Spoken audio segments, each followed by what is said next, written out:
prochaine.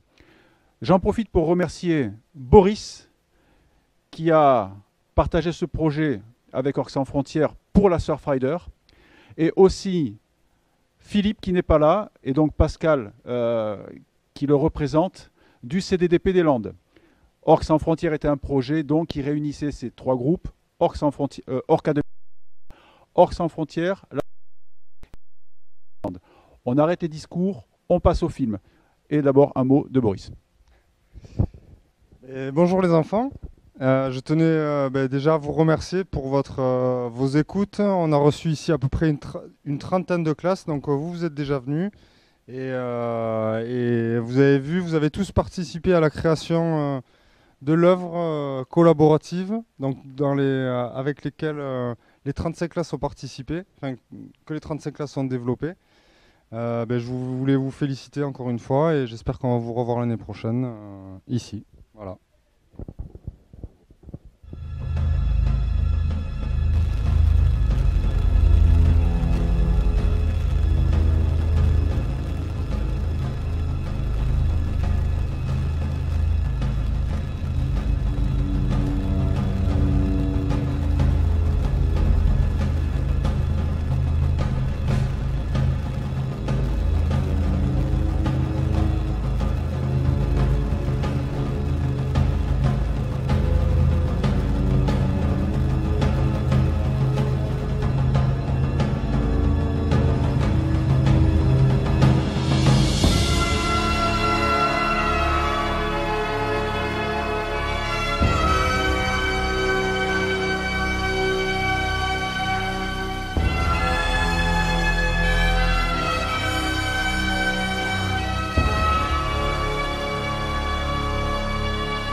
Situé au cœur des îles Lofoten en Norvège, Svolvær s'éveille doucement un matin d'automne. À cette époque de l'année, les harengs pénètrent en bancs compacts dans les fjords du nord du pays pour y passer l'hiver. En tout, près de 8 millions de tonnes vont se concentrer dans le Vestfjord, le Tysfjord et l'Ofotfjord.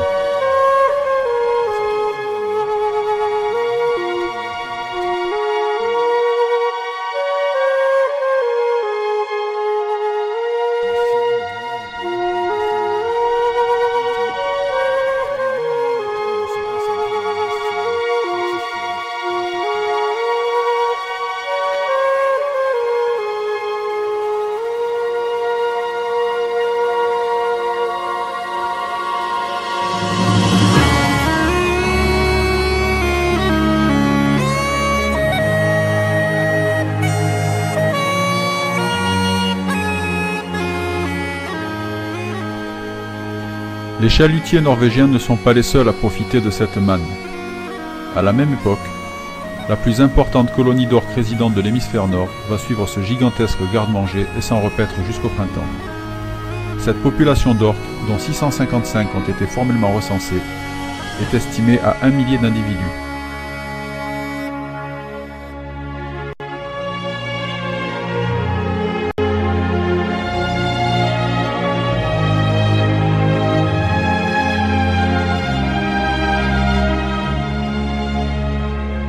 Olaf, skipper du Langesund, dispose d'une solide expérience. Il a été le premier, il y a 10 ans de cela, à passer au milieu des orques. Depuis, à bord de son navire, il propose à des passionnés comme moi de vivre cette expérience unique, un face-à-face sous-marin avec le plus puissant prédateur des océans.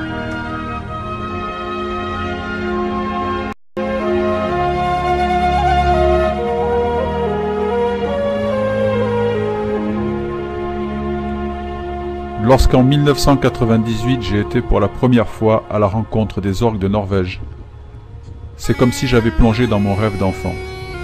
Au cours de mes nombreuses plongées, j'ai eu la chance de voir ces redoutables chasseurs évoluer dans leur milieu naturel, le privilège de pénétrer leur intimité. Ce qui devait être l'aboutissement d'une carrière sportive fut en réalité le début d'une nouvelle vie. Depuis, je retourne chaque automne dans l'archipel des Lofoten pour nager avec ces fascinantes créatures, fidèles au rendez-vous de Anna et sa famille.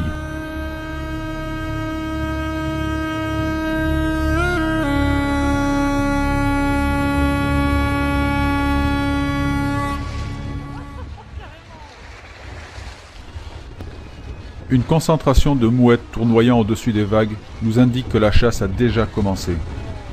Sous les mouettes, une masse sombre aux reflets d'argent s'agite dans un concert de cliquetis et sifflements. Les prédateurs dansent avec leur proie et nous invitent au spectacle.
Nullement dérangés par notre présence, les orques s'octroient un court répit puis repartent à l'assaut du banc de harengs. Comme à son habitude, Anna la matriarche porte le premier coup.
Le lendemain, les conditions ont changé. Le vent du nord nous glace les os pendant que nous faisons route au milieu du Westfjord. Nous retrouvons le même groupe d'orques près du phare de Varøy. Nous stoppons le Langesund à distance et montons à bord du Harek, plus mobile et silencieuse. C'est l'embarcation idéale pour les approcher sans les déranger.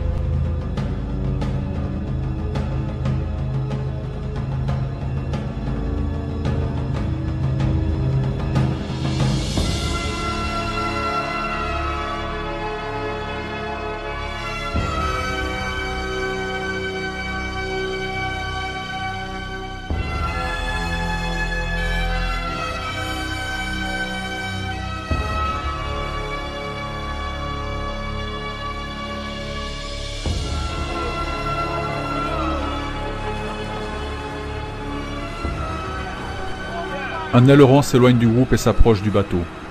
Son attitude ne laisse planer aucun doute. Anna, la matriarche du pod, est une vieille connaissance. Bien que complètement sauvage, elle se montre très curieuse avec les plongeurs. Serait-elle la réincarnation des antiques sirènes? Son attitude amicale et joueuse est une invitation à laquelle nul ne peut résister.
La matriarche du pie-pod est d'humeur badine. Pendant plus d'une heure, Anna reste autour du harek, nous invitant de la nageoire à la rejoindre pour un incroyable ballet subaquatique.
Anna semble ne plus vouloir nous quitter. Pourtant, il est temps pour nous de rentrer.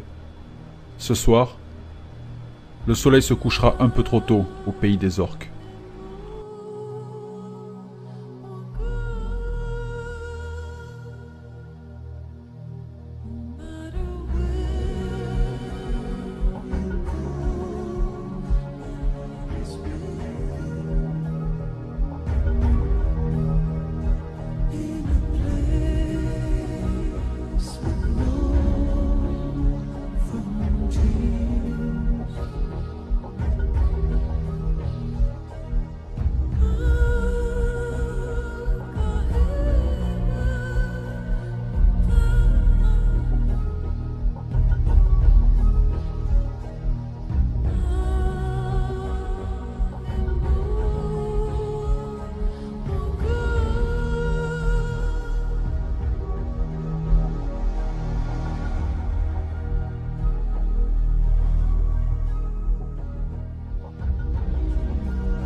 Ça fait du bien de revoir le film?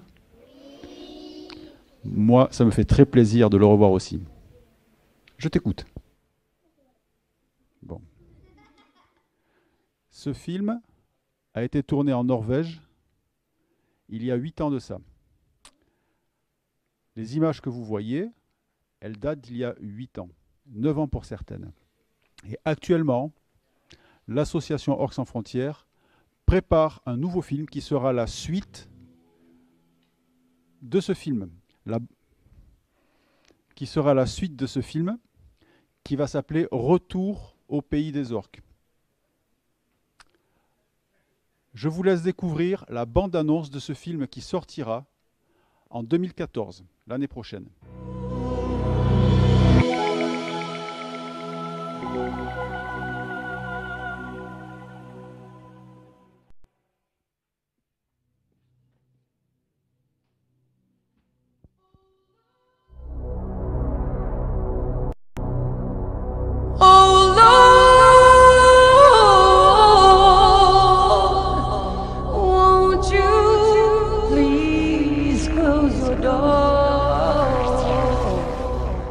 I'm not ready yet to leave my love.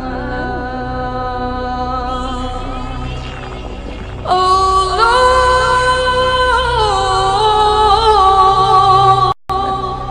I ain't got no time to leave him behind. There is my heart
Je ne sais pas vous, mais moi, il me tarde déjà de voir ce film sorti, en 2014.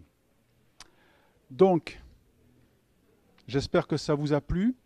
Un petit mot sur Orca 2013. Orca 2013, c'est un projet qui a réuni 28 écoles dans le département des Landes. Plus de 1000 élèves comme vous ont suivi l'expédition Orca 2013.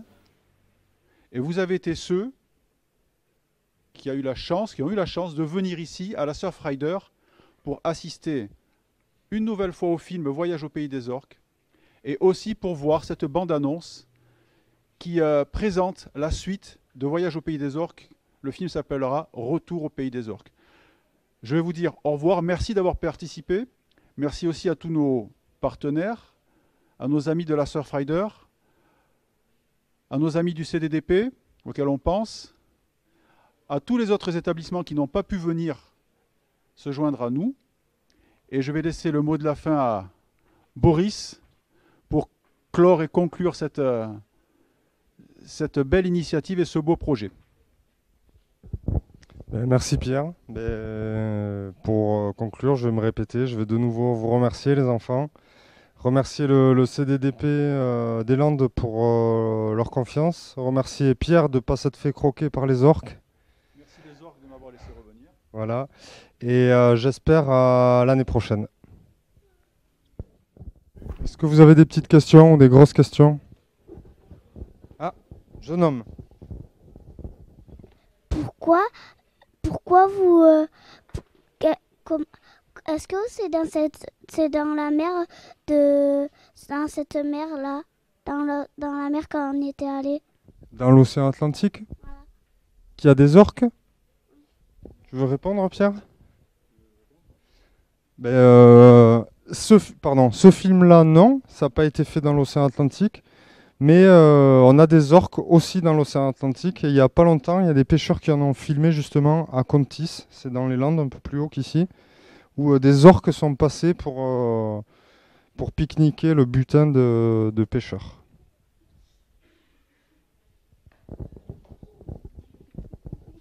Comment vous faites pour filmer sous l'eau?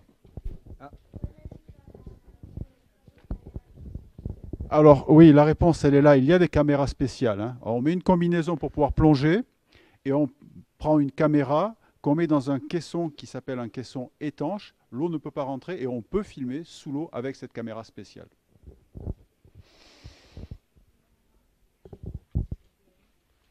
La matriarche, elle mesure combien de mètres maximum? Alors, Anna, la matriarche qu'on a vue sur les images, elle fait à peu près 7 mètres, 7 mètres et demi. Elle est costaud.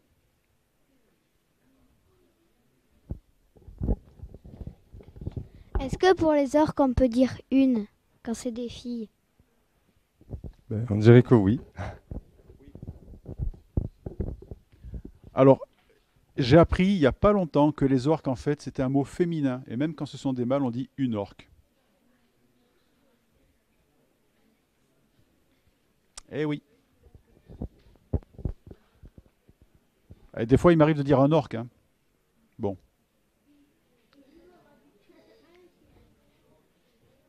D'autres questions?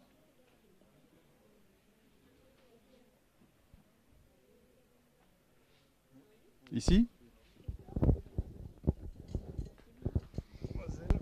Comment les orques ils font pour boire? Comment ils font pour boire? Alors, les orques, en fait, ils ne boivent pas. Ça ne boit pas. C'est pas comme un chien ou un chat qui a besoin d'avoir une gamelle d'eau et de boire. Il ne boit même pas l'eau de mer parce que l'eau de mer est salée. C'est pas bon pour lui. En fait, l'eau qu'il y a dans la nourriture qu'il mange suffit pour vivre. Il n'a pas besoin d'en rajouter et de boire. D'accord? Quand il mange de la viande, de phoque ou quand il mange du poisson, il y a de l'eau à l'intérieur et ça suffit.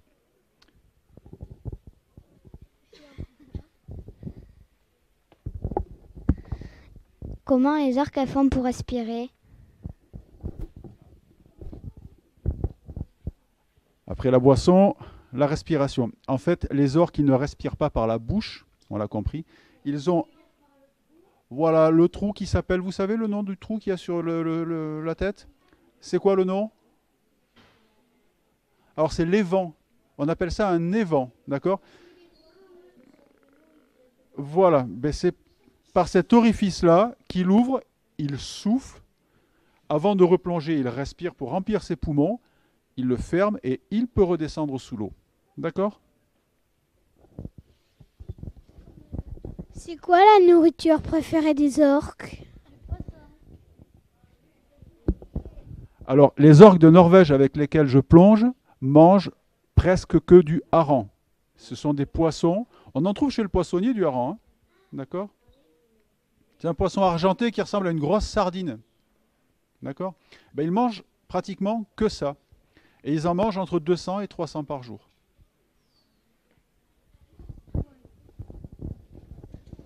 Des fois, ils vont vers les océans profonds, les orques.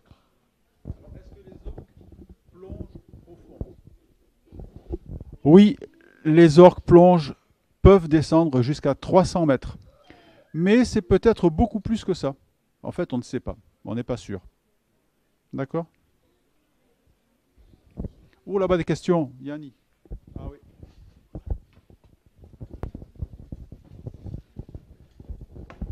Comment sait-on que c'est un mâle ou une femelle?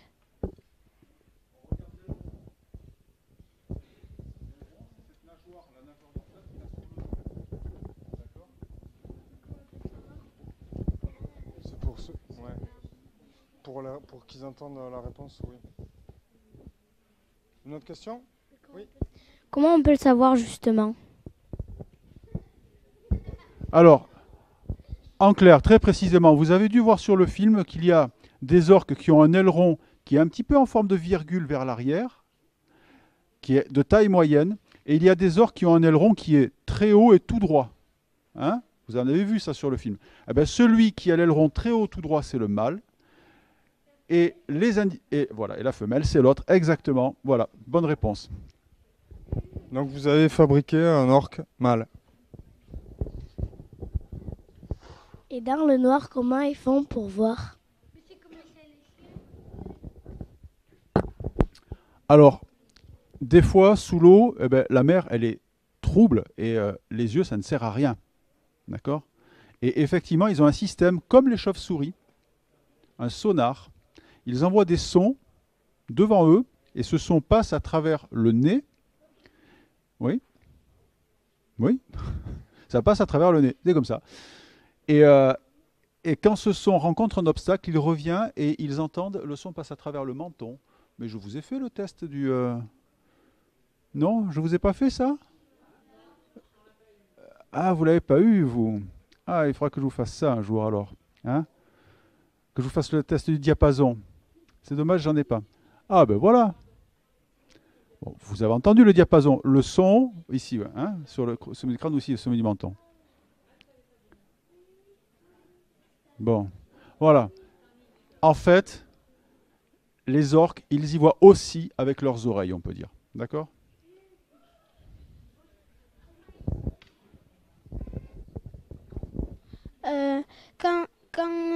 L'orque, comment ils font combien de bébés? Il sort par où le bébé là, dans l'orque?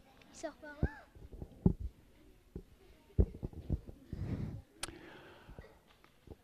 L'orifice par lequel sort le bébé de l'orque est situé au milieu du ventre. Quand l'orque est à l'envers, on le voit. D'accord? Et le bébé de l'orque, il en fait à peu près un tous les 5 à 6 ans. Et il va rester dans le ventre de sa maman à peu près 15 à 16 mois avant la naissance. Et il va peser 200 kilos à la naissance. Une petite question là-bas, la demoiselle. Je m'en rappelle plus, attends. Où sont les oreilles de l'orque?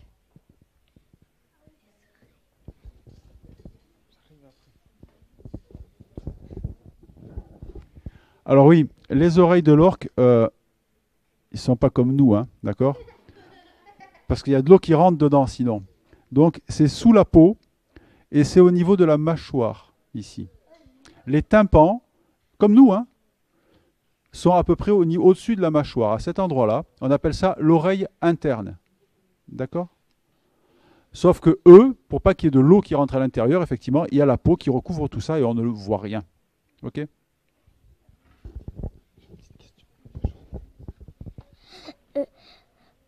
Comment ils font pour manger?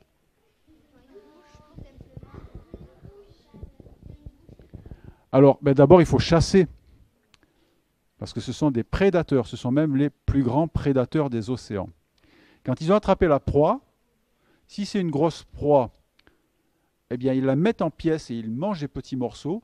Si c'est des poissons et des petits poissons comme le hareng, eh bien, ils les avalent tout simplement. D'accord? Et ils les mâchent un petit peu et après, ils recrachent les arêtes. Comme nous devant.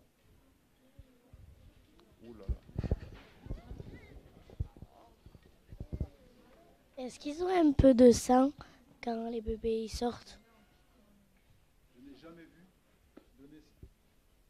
Alors, pour n'avoir jamais assisté à la naissance d'un orque en milieu naturel, je ne peux pas te dire s'il y a un peu de sang ou pas.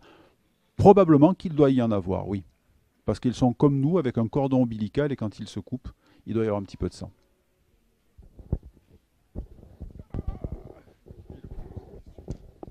Dans quelle zone ils nagent exactement les orques?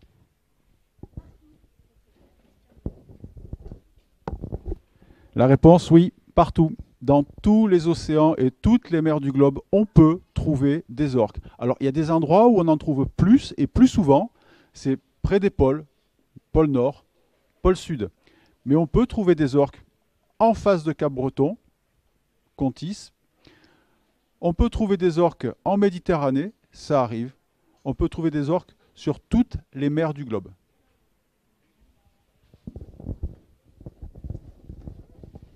À quel âge les orques peuvent vivre? Jusqu'à quel âge?